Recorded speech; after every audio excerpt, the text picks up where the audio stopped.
Welcome to the Montrose Manor How To podcast series. In this series, you will learn more about treatment of eating disorders and how to support your loved one, friend, family member, or child in transitioning back home after their treatment at Montrose Manor. It helps to provide an understanding of the skills, tools, and processes that they go to, and also give you guidelines and practical strategies to implement in the transition home. The podcast is recorded by the Montrose Manor therapeutic team, and the voices you will hear are those of Madeleine van den Berg, occupational therapist, Firdaus Ahmad, occupational therapist, Lisha Mostert, registered counsellor, Megan McCall, clinical psychologist, and Diane Iverson, the dietitian. We hope that you enjoy the recording. Please, if you have any questions or any fun our processes, please join our parent support group or email one of the therapists to guide and direct you. Hello and welcome everyone to another episode of the Montrose Manor podcast. I'm here with the team, Diane, our dietitian, and Lisha, our counsellor. My name is Madeleine, and we are speaking to you today about maintaining the Montrose meal plan. Hi guys. Hi, good to be here. Oh, it's lovely to have you and to speak about this important topic. When individuals are in the clinic, they feel very warm, safe, comforted. They are very much guided by our structure and by the support that we provided. And then suddenly we say, this is your discharge date. And then people start to freak out a little bit and get a little bit worried. What are you guys thinking? Let's speak about discharge and about how clients feel approaching discharge, maybe even how families feel approaching discharge. I think it is often quite a scary time for the individuals that have been in treatment, because often it is, like you say, they have a lot of structure here, a lot of safety, they know our routines, and then obviously leaving, going back to families that have not been part of they haven't been here every day in treatment, seeing what we do.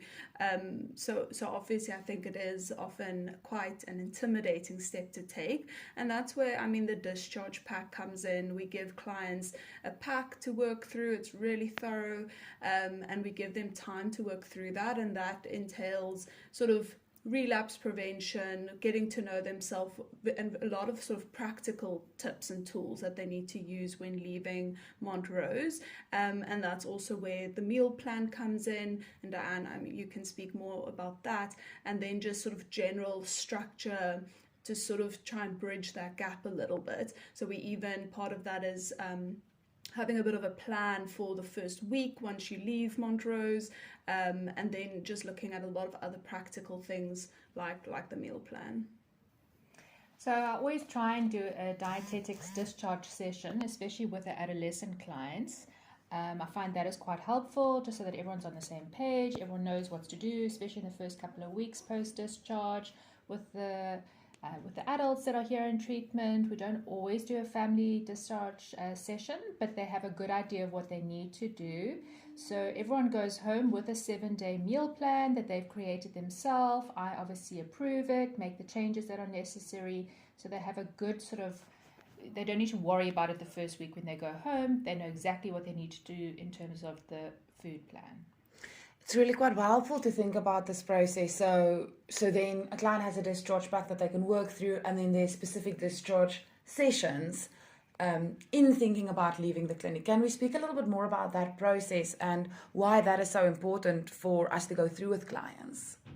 Yeah, I think it just, like I said, almost bridges the gap between all the safety and structure that's here at Montrose and then going home. So I think it really allows them to almost mobilize and sort of be able to create some structure and routine and put safety things in place when they return home.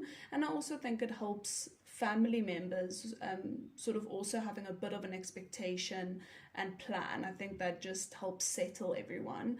And obviously, depending on the client, we will then sort of navigate it and individualize it to the person. So sometimes if a client needs more sessions, if they need, let's say the families are quite nervous, then we'll have more family sessions, and Diane will also get involved there.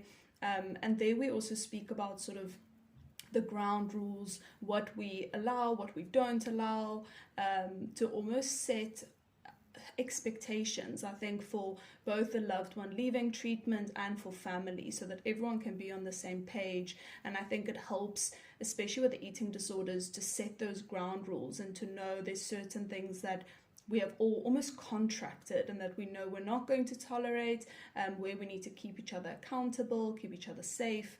And I think that also includes sort of if things are maybe moving into a grey area, how do we navigate that? How do we navigate if conflict arises, maybe around the food space or in general? So we then sort of can speak about all of those things before it happens, which I really think helps just prepare and make the transition as smooth as possible. And you guys are saying that it looks different for an adult versus an adolescent. Why is that? So with the adolescents, when they go back home, the parents need to take complete control of the food space.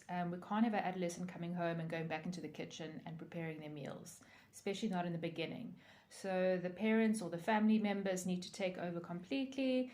They have the meal plan. I give basic portions. I give general guidelines, so everyone knows what they need to do. They're always welcome to email myself if there are any questions or things they aren't sure about.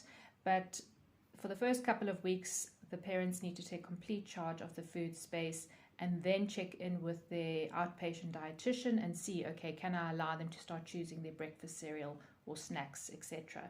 For the adults, obviously, they might be going home to an empty home, so they'll obviously need to start cooking immediately or go and do a shop. But we do give them good guidelines around not over-challenging themselves in the first weeks post-discharge. And I think that's where it's nice, because sometimes if someone has been in treatment long enough, they even get to start doing phase 3, which is where they will have a lot of the sort of practical implementation of everything that we've learned. So there they will go out and have a meal, or they'll need to cook for themselves while they're here, sort of under our roof. So that's also then really, really helpful for them to practically implement some of these things and start to just mimic some of what life would look like outside of here. Yeah, I think that's a valuable point, is that here at Montrose, we will always discharge a client where they are at. And whether that is a client that has done a phase 3 and is integrated and ready for the next step, or maybe going to a halfway house or not, or maybe a client is not ready yet for that big step, and then we will probably advocate for a more thorough and in-depth discharge plan with more support, more outpatient sessions, so that really when the loved one leaves, we send them away with a plan that suits where they are in treatment. I almost want to speak about that now, but before I forget, I want to speak about this, is that this phenomena that we get, that clients, what we call regression, or step back a little bit in the week prior to discharge, or even in the week or two after discharge. Is that something that you've noticed? Is that something that families and friends can expect, that clients will struggle a little bit more as they approach and leave the clinic?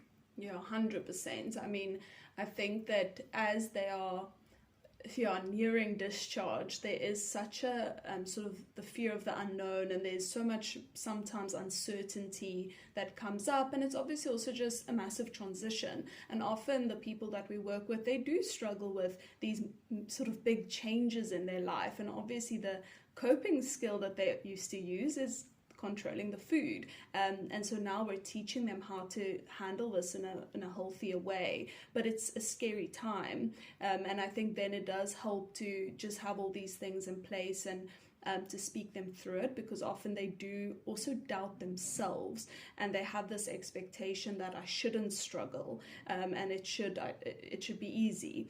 And even then being able to teach them how to ask for help, how to sort of have realistic expectations, and then the family sessions also helps with sort of setting realistic expectations for family, that no one leaves treatment and they're fixed, quote unquote, that people, this is an ongoing struggle. They're obviously in a much better space to handle it. But I think this all helps in that preparation. But often clients or individuals, when they do near discharge, they definitely regress. They start to struggle with things that they have done for weeks. They almost lose some of that independence. They want to be able to rely on someone and have that reassurance from someone external, which is very normal. We see that all the time. And I think even being able to name that for them, being able to also frame it, that they understand that I'm scared and I'm wanting to go back to this sort of place of safety and being reliant on someone, even when actually I've been doing this by myself for weeks now. So yeah, it's definitely a phenomena that we see often, but I think it helps to speak about that. And that's why even in treatment, we really try and find that balance between we are here and we'll be here to support you, but we're also not wanting you to be dependent on us. We want to mobilize and empower you. So that's why just all of the skills that we learn or teach our clients during treatment. I think it's very important what you say, is like we cannot fix that this is part of an ongoing process and that it continues. You're also mentioning something about the dependency and the independence, and I think that's difficult for family members to manage. Is, do I need to be very gentle with them and kind and very supportive, and my poor little baby is coming back, or do I need to be very firm and police them? So now the client and loved one is out of the clinic, how do we implement the Montrose meal and exercise plan, as we call it? Maybe we can speak a little bit about the two groups. Maybe we can speak a little bit about the adolescent or the adult that goes back to a family and to a support, and then we can touch base on the adult or the family member that's going to nothing. So how do family and friends implement the Montrose meal and exercise plan from their side? What's their responsibility? So for the adolescents that are returning home, like I mentioned, they've got the meal plan that they can use for the first week. I always say if that goes well, then do it for a second week. But by then they need to be checking in with their outpatient team, their outpatient dietitian, the therapist, to see how is the loved one managing, is it going well. Then they would start doing little things like, okay, that's going well, let's see if you can manage to choose your own snacks or breakfast cereals, for example. So just every week, just gradually, just challenging a little bit, but also very gentle. I always say that, the family are not the food police. They're there to support and to help, and rather just to, if they do notice things that are concerning them, to bring it up outside of the food space or the meal time. So, make 1 or 2 notes and then say, right, I just noticed a couple of things. Is there something I should be worried about? Should we check in with your dietitian or your therapist about this? Or to obviously email the team beforehand and say, look, I'm noticing this happening. The snacks are getting smaller. What should I do about it? How should I handle it? But one needs to, it is a fine line between being the food police and just being a loving and supportive parent. I also just quickly, sorry, on that point, just want to say, I think that it helps to almost act like a mirror, to be able to sort of almost see what the client maybe can't see, just to be able to, and obviously not around the dinner table, but afterwards being able to, let's say, call your child aside and say, I've noticed these things and I'm slightly concerned. I noticed, for example, your snacks are getting smaller. What do you think is going on for you? Have you noticed that? Do you think this is maybe related to something else? Are you struggling? That it almost becomes a conversation that both of us can sort of brainstorm and reflect on this, as opposed to almost controlling and punitive and see, here you're right back to this behavior again. I think it's being really firm and being able to give that feedback, but also sort of stay quite interactive, and just almost act as that mirror for your loved one or for your child.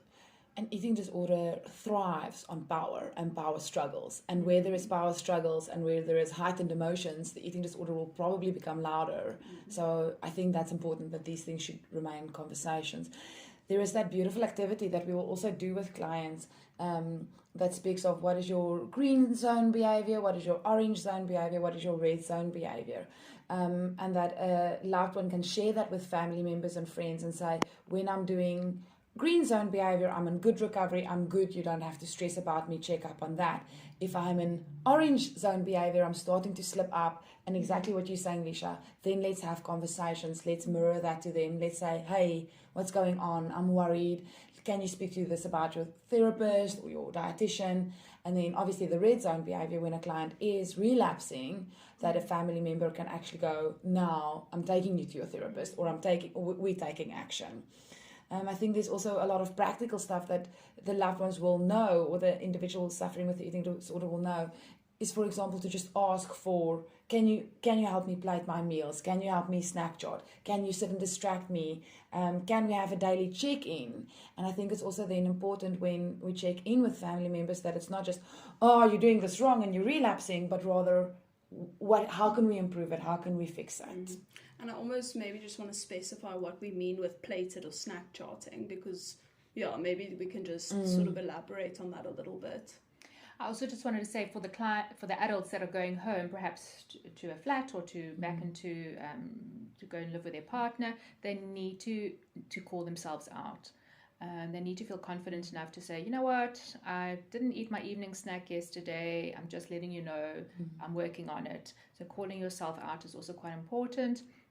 So for the individuals that don't go back to a support structure, like to a family home, correct, or to something, correct. Okay, to still then just call themselves out, and and actually then just email somebody or phone a friend, or just say, look, I'm struggling with this, or this is not going so well.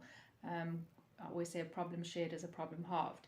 But with the plated means somebody takes control of portioning and plating your meals.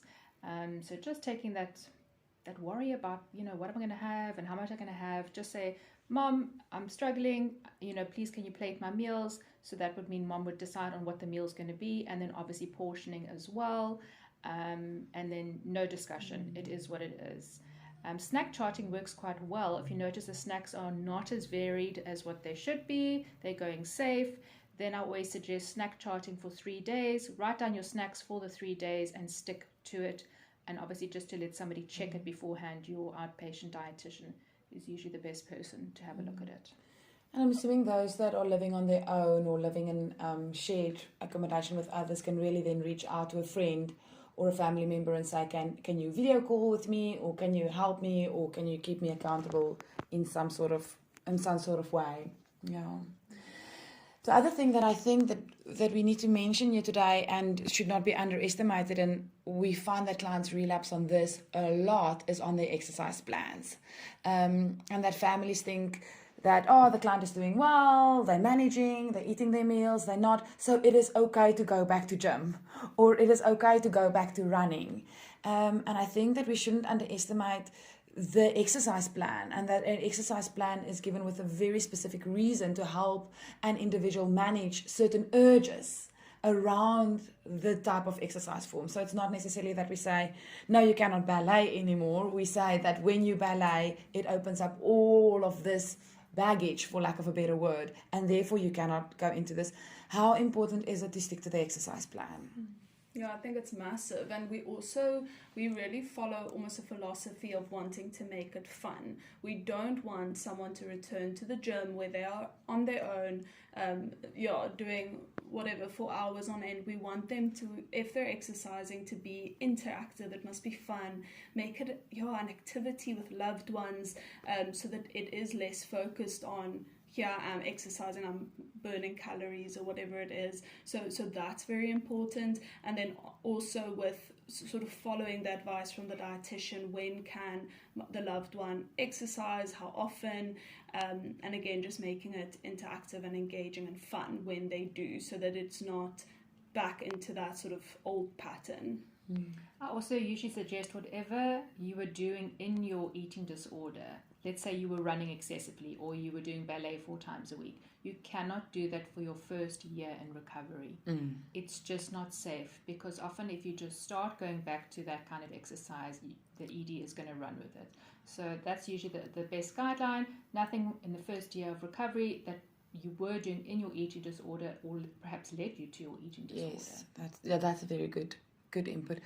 Then maybe I'm speaking as an occupational therapist here, but a lot of individuals go back to nothing. They've maybe deferred university, or they've taken a break from work, or for whatever reason. And And that can be quite problematic because someone that just sits at home and does very little has a lot of time to rethink about behaviors and be in their heads a lot.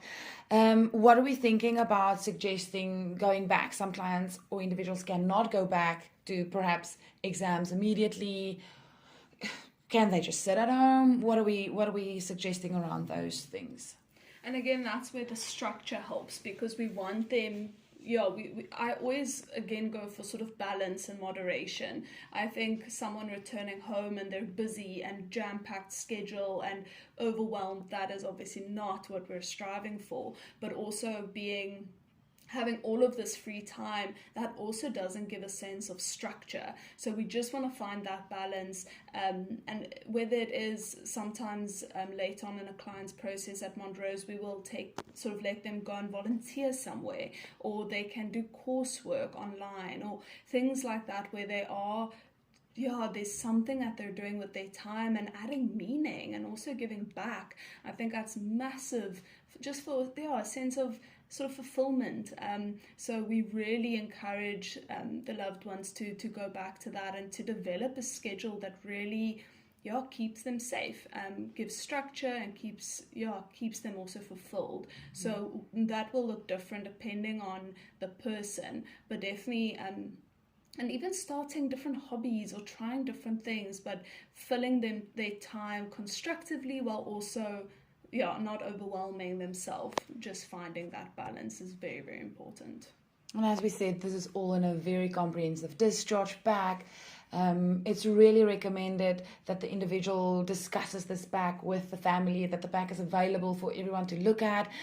We also encourage clients to take that specific discharge pack, as well as what we call their white files, so the files that they work through during their treatment, to their outpatient team, so that everyone is on the same page.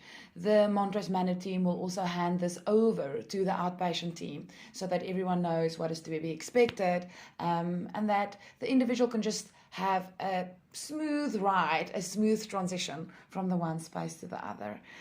Any last final tip that you guys are like, how do we maintain this Montrose Manor meal plan and exercise plan? What are you saying?